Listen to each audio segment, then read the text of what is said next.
Olá, minha gente. Estamos aqui reunidos para hoje falarmos um pouco da palavra de Deus sobre família também. Cumprimento o grupo de oração Nossa Senhora dos Prazeres, aí de Lavras Novas. Presente, meu nome é Alexandre, de Castro Negreiros, moro aqui em Santo Antônio do Leite, Ouro Preto, e também sou casado, pai de 3 filhos, e quero testemunhar algumas coisas com você e também com vocês, e partilhar um pouco da nossa experiência. Eu gostaria, de antemão, que a gente traçasse sobre o nosso corpo o sinal da Santa Cruz. Em nome do Pai, do Filho e do Espírito Santo. Amém. Vamos fazer uma pequena oração inicial, a fim de iniciarmos este nosso momento. Senhor Pai Santo, Deus Eterno, Todo-Poderoso, nosso Deus, iluminai as palavras que falarei agora, abri o coração das pessoas que nos ouvem e que nos veem também. Faça-nos sempre servidores teus. Envia o teu Espírito Santo para que possamos bem anunciá-lo. Vinde, Espírito Santo, vinde por meio da poderosa intercessão do Imaculado Coração de Maria, vossa amadíssima esposa e nossa mãe. Em nome do Pai, do Filho e do Espírito Santo. Amém. Eu gostaria, se você puder, abrir a sua Bíblia no livro de Josué, no capítulo 24, versículos 14 e 15. Lá diz o seguinte: agora, pois, temei o Senhor e servi-o com toda retidão e fidelidade. Tirai os deuses que serviram vossos pais além do rio e no Egito, e servi o Senhor. Porém, se vos desagrada servir o Senhor, escolhei hoje a quem quereis servir. Se aos deuses a quem serviram os vossos pais além do rio, se aos deuses dos amorreus, em cuja terra habitais. Porque, quanto a mim, eu e a minha casa serviremos ao Senhor. Palavra do Senhor. Graças a Deus. Que bom, né, gente? A gente poder ouvir, ler e ouvir a palavra de Deus e anunciá-la também. Josué dá um ultimato ao seu povo. Dá um ultimato àquelas pessoas que o acompanhavam e naquele momento diz lá no versículo 15, porque quanto a mim, eu e a... Um momento de firmeza de Josué para com aquele povo. Olha, eu não sei quanto a você, a quem você quer servir, mas quanto a mim, eu e a minha casa serviremos ao Senhor. Eu quero partilhar com vocês também uma pequena história que normalmente eu uso aqui em Santo Antônio do Leite, nos momentos em que celebro casamentos civis, como juiz de paz, aqui em Santo Antônio do Leite. E eu lembro que essa história fala sobre um casal que estava a comemorar 60 anos de casado. Isso é muito difícil hoje, as pessoas chegarem a 60 anos de casado, mas aquele casal, então, ele foi entrevistado, fazendo o entrevistador, perguntando como que eles conseguiram chegar nos 60 anos de forma tão bela, de forma tão amorosa, mesmo passando dificuldades, mesmo passando algumas adversidades na vida, mas na vida conjugal. Mas qual foi o segredo disso tudo? E o casal, o senhor e a senhora, foram perguntados separadamente qual foi o segredo. E o repórter, a pessoa que estava escrevendo aquele livreto que serviria das bodas de 60 anos, perguntou primeiro, separadamente, àquele senhor: qual foi o segredo? E ele respondeu: o segredo foi no primeiro dia das nossas núpcias, Foi no primeiro dia, no primeiro café da manhã que tomamos junto. E ele dizia o seguinte: eu sempre gostei da pontinha do pão, aquela pontinha seca do pão, daquelas bisnagas antigas, né? E eu sempre gostei da pontinha do pão e era a parte da manhã que eu mais gostava sempre foi tomar um café com aquela pontinha do pão. E naquela manhã, há 60 anos atrás, a pontinha do pão eu parti, passei manteiga e entreguei para minha esposa, para minha nova, aquela moça que tinha casado comigo, para ser minha companheira para o resto da minha vida. E nunca mais comi a pontinha do pão, porque aquilo que eu mais gostava eu entreguei para minha esposa. E aí perguntaram a ela separadamente qual que era o segredo dos 60 anos.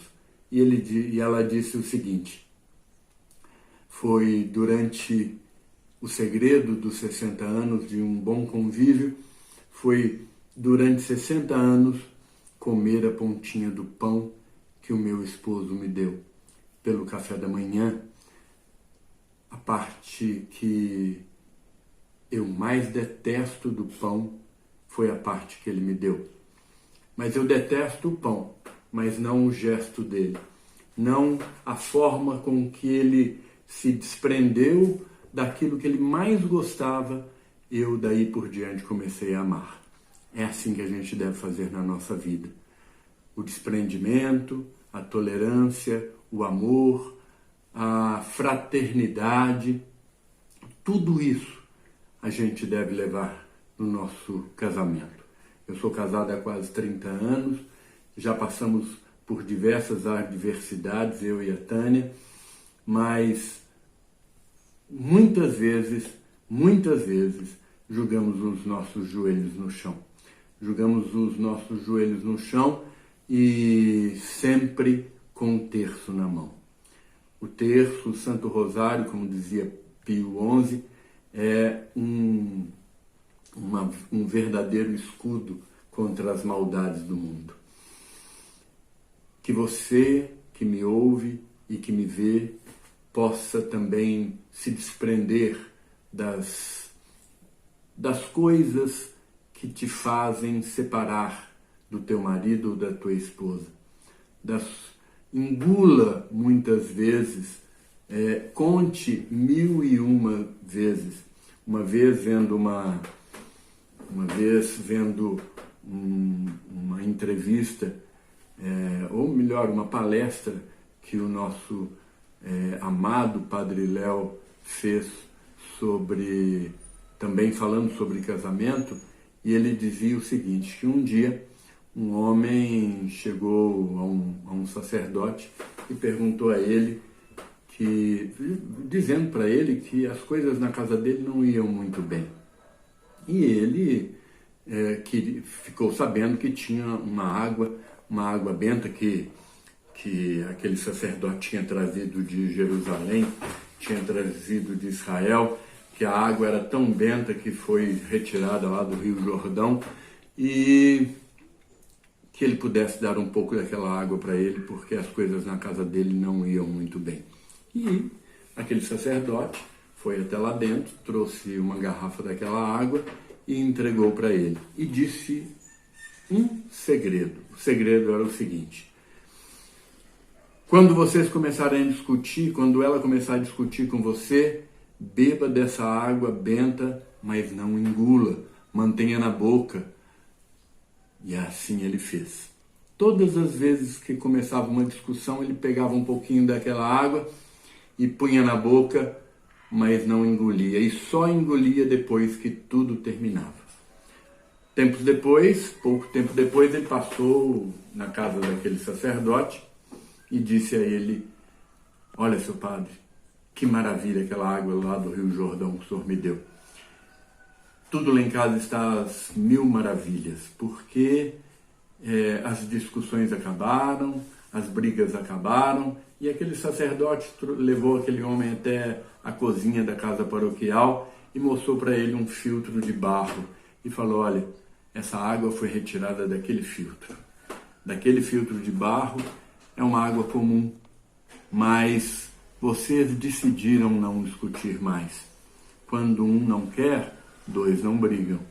E assim a gente deve fazer também na vida conjugal. Agora, existem também muitas coisas que infelizmente estão atrapalhando as famílias. Existem três questões principais que o inimigo tem nos atacado, tem atacado as nossas famílias.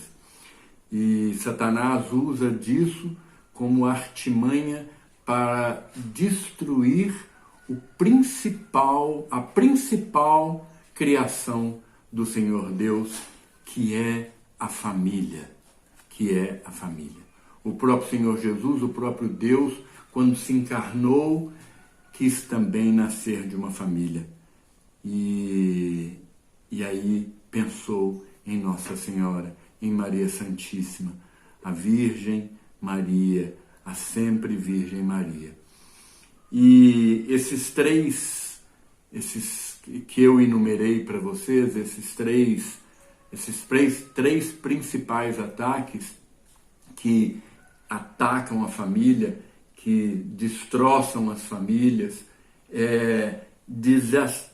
fazem desestabilizar os alicerces da casa, porque quando um alicerce está mal feito, com certeza todo o edifício fica comprometido. E eu separei para vocês 3 principais ataques que vocês têm que ter cuidado, que nós temos que ter cuidado diariamente. A ideologia de gênero, que destrói a criação de Deus, dizendo que tudo é igual, infelizmente. Também o sexo sem compromisso.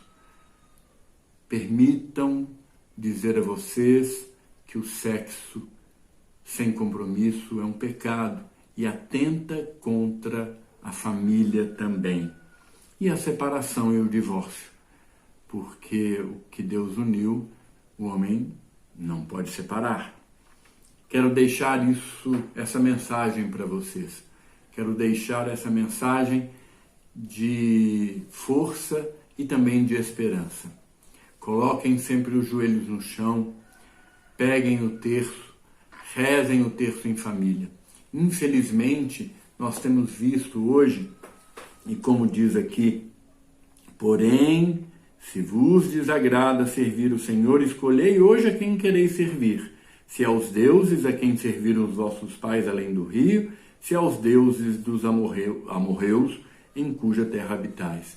Hoje, muita coisa está sendo substituída na família. A própria internet, que é muito boa, estamos através da internet, mas usando para levar a palavra de Deus adiante. Contudo, muitas coisas têm desviado o olhar. A gente tem visto aí, por exemplo, quando as famílias se sentam à mesa para o jantar ou para o almoço e para uma refeição e cada um está com o seu smartphone e as conversas acabam, infelizmente, porque os olhos estão voltados para a tela do telefone. As famílias hoje não, infelizmente, com muitas exceções, graças a Deus, já não tem tempo para rezar juntos, já não tem tempo para fazer as orações juntas. Por isso eu conclamo a cada um de vocês que possam ter um momento de união fraterna, um momento de oração entre as famílias. Deixem os celulares desligados, a internet desligada, para que vocês se coloquem na presença do Senhor. Uma vez vi uma plaquinha, não estive lá, mas vi uma plaquinha de frente a uma paróquia de São Paulo, que dizia o seguinte: quando você entrar na igreja, desligue o celular e se ligue em Jesus. Esse é o momento para que a gente possa ficar mais perto do Senhor, ficar mais perto da sua palavra, ouvindo retamente a sua palavra. Muitas vezes a gente lê a Bíblia. Eu conversava com um primo meu que é missionário na África, e quando ele tirou a Bíblia dele, ele tirou o smartphone. E eu virei para ele e disse assim: e se a bateria acabar? Por isso é preferível você ter em mãos a palavra de Deus. Leve sempre, leia sempre, ore na palavra, e eu tenho certeza que tudo na casa de vocês irá melhorar. Gostaria de agradecer este momento que estamos juntos. Me coloco à disposição de cada um de vocês para continuarmos a orar juntos. Fortaleçam vocês aí em Lavras Novas o grupo de oração Nossa Senhora dos Prazeres, para que Maria Santíssima possa abençoar esta comunidade e abençoar essas famílias que estão ao redor da palavra. Nesse momento, gostaria também de te pedir que, se possível, feche os seus olhos um momentinho como eu, para que a gente possa fazer a nossa oração, essa oração final, já agradecendo a cada um de vocês. Desejo a todos aqueles que um dia vieram até na minha casa também para um retiro espiritual, que logo após essa pandemia, eu tenho chamado de retiro de saúde, que esse momento seja um retiro para nós, um retiro para nos voltarmos mais para Deus, um retiro para que nos voltemos mais também para as nossas famílias, como nós estamos fazendo aqui agora. Está na minha frente a minha filha mais velha, Mariana Negreiros, gravando este momento. Por isso, eu peço a você que feche os seus olhos e se coloque na presença do Senhor. Vamos orar. Senhor Deus e nosso Pai, nós te agradecemos imensamente por este momento maravilhoso que o Senhor nos proporcionou de estarmos juntos através dos meios de comunicação, deste meio de comunicação que é a internet. Te agradeço, Senhor, por ter me proporcionado este momento, por ter me agraciado com este momento, porque para mim foi e é uma alegria muito grande. Muito obrigado, meu Senhor. Agradeço também pela vida de cada pessoa lá de Lavras Novas, lá do grupo de oração Nossa Senhora dos Prazeres. Agradeço por essas pessoas que nos convidaram a partilhar este momento. E, Senhor, abençoa grandiosamente cada um deles. Abençoa suas famílias, abençoa seus trabalhos, abençoa a saúde dessas pessoas. Eu te peço isso, Senhor Deus, antes e em nome de nosso Senhor Jesus Cristo, vosso Filho e Senhor nosso. Amém. Vamos rezar uma Ave Maria para terminarmos este momento tão maravilhoso. Está aqui comigo, fica sempre em cima da minha mesa, esse quadrinho tão lindo de Nossa Senhora, que vocês estão vendo, Nossa Senhora de Fátima. Ela que nos abençoa grandiosamente. E é olhando para essa linda imagem de Nossa Senhora de Fátima que lembrei-me agora, inclusive, de uma das últimas falas da irmã Lúcia, uma das pastorinhas que viram e estiveram com Nossa Senhora lá em Fátima, na cova de Iria, e irmã Lúcia disse que um dos últimos e principais ataques que o inimigo fará será contra a família, mas no final o seu coração imaculado triunfará. Por isso, digamos, como o anjo do Senhor, o anjo Gabriel nos ensinou. Ave Maria, cheia de graças, o Senhor é convosco. Bendita sois vós entre as mulheres, e bendito é o fruto do vosso ventre, Jesus. Santa Maria, Mãe de Deus, rogai por nós, pecadores, agora e na hora da nossa morte. Amém. Ó Maria concebida sem pecado, rogai por nós, que recorremos a vós. Nossa Senhora de Fátima, rogai por nós. Nossa Senhora dos Prazeres, rogai por nós. Estivemos e permaneceremos unidos, em nome do Pai, do Filho e do Espírito Santo. Amém. Lembro-lhes, como eu sempre digo, permaneçam em Jesus, com o terço nas mãos, os joelhos no chão e Deus no coração. Um beijo no coração de cada um de vocês e até o nosso próximo encontro.